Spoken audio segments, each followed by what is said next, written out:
This segment of the news has been brought to you by Sun Oil Limited. Welcome back. Police are continuing to investigate the circumstances surrounding the murder of Leon Griffin, husband of former Member of Parliament for Yamacraw, Melanie Griffin. According to Police Commissioner Paul Rolfe this morning, officers are beginning to rule out this incident was an armed robbery gone wrong. We are continuing to investigate that the murder with Leon Griffin. I don't believe that armed robbery, what is developing now, does not appear to be armed robbery. But I can say that we are following significant leads. We have a young man in custody now. Well, not in custody, but who's giving us some information. Now, shortly before 8 p.m. last Thursday, police received word of that incident on Robert Street, Winton Meadows. On the arrival of the first responding officers, they found the victim slumped over in a vehicle with gunshot wounds to the head. EMS was summoned to the scene and pronounced him dead.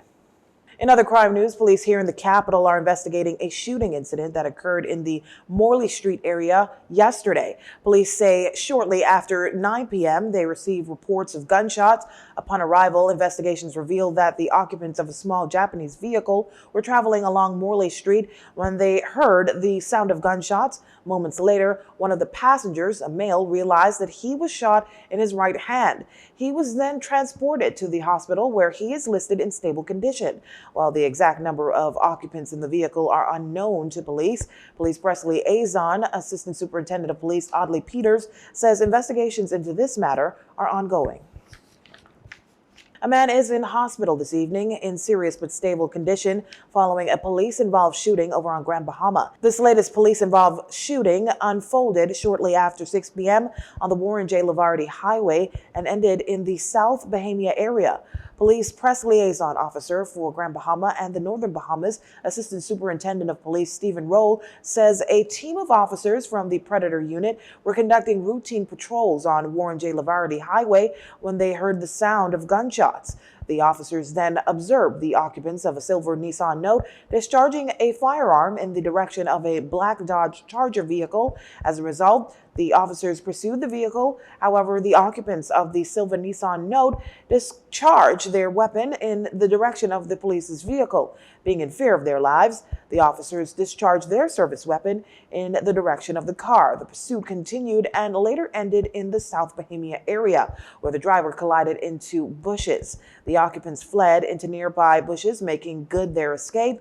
A search was conducted and a high-powered weapon was recovered from the car. A further search was conducted of the nearby bushes, where 2 adult males were arrested. Additionally, during the pursuit, one of the males was shot to the right hand. He was transported to the Rand Memorial Hospital via ambulance. Meantime, police also on Grand Bahama are investigating a shooting incident. Reports indicating that shortly before 6 p.m., police control room received a report that an adult male presented himself at the Rand Memorial Hospital suffering from a gunshot injury to the right leg. Initial investigation revealed that an adult male was assisting a friend with a vehicle on Warren J. Lavardy Highway when a silver vehicle pulled alongside his vehicle. He then observed one of the occupants pointing a firearm out of the window of the car, which he discharged in his direction.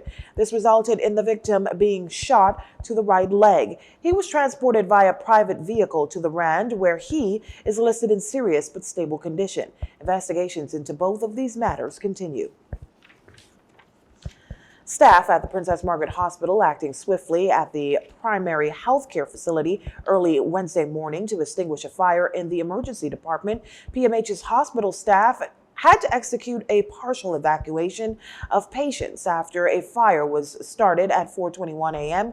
by a patient who had been placed in an isolation room. According to the Public Hospitals Authority, 48 patients and 20 staff members were on duty in the area. Fortunately, no patients in the emergency department were impacted by the incident. However, some staff members displayed minor respiratory symptoms.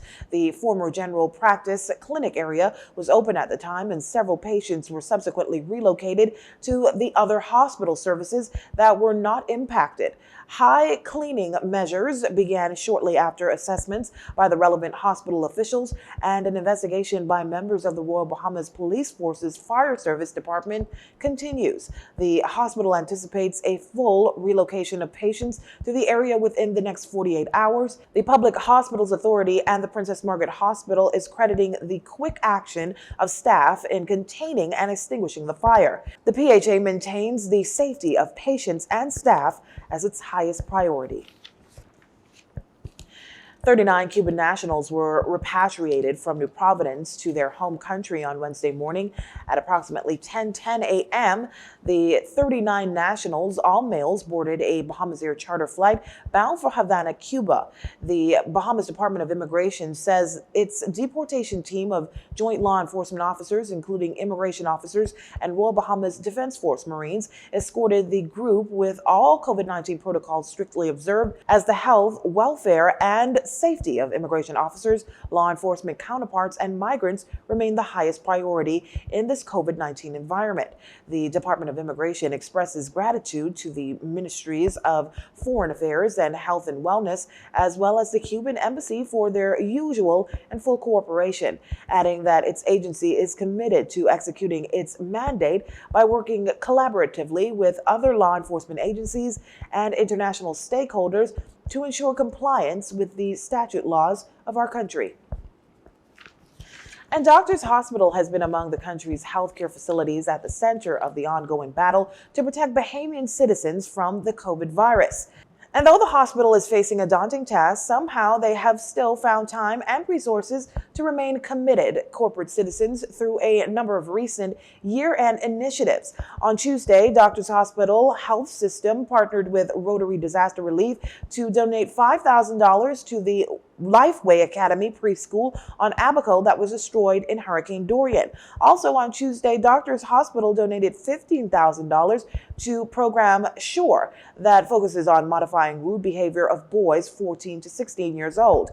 The donation was in the form of 15 desktop computers through the Doctors Hospital Maya Rassin Foundation. Also on Tuesday, through the Maya Rassin Foundation, DHHS donated $1,200 to the Freedom Kids Youth arm of the Cancer Society support groups. The donation is to help make Christmas even better for those kids and teens 2 to 17 years old that have been diagnosed with cancer and sickle cell. The Doctors Hospital Health System corporate citizen efforts include job opportunities, donations of food, clothing, and much needed supplies.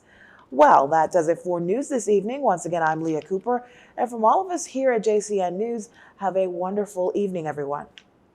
This segment of the news has been brought to you by Sun Oil Limited.